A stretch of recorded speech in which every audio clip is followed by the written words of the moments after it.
Nagbigay naman ng paalala ang Bureau of Fire Protection hinggil sa mga sunog na dulot ng mga paputok at pailaw ngayong holiday season.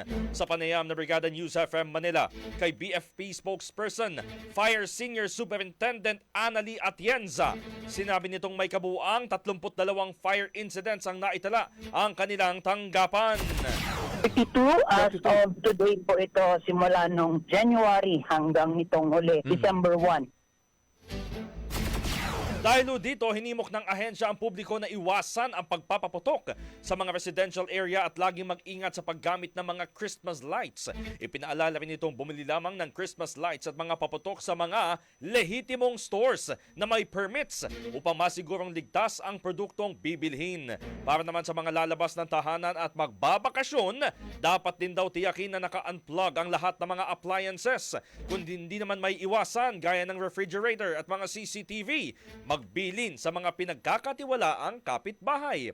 Kung maaalala, naglunsad na rin ng Iwas Paputok campaign ang BFP upang matiyak ang kaligtasan ng mga pamilya sa darating na bagong taon. Dapat isaisip talaga natin at isagawa yung pag-iwas. So yun po ang priority natin dapat, fire prevention.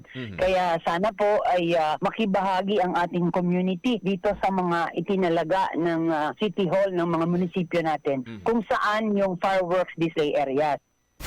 Brigada Balita Nationwide.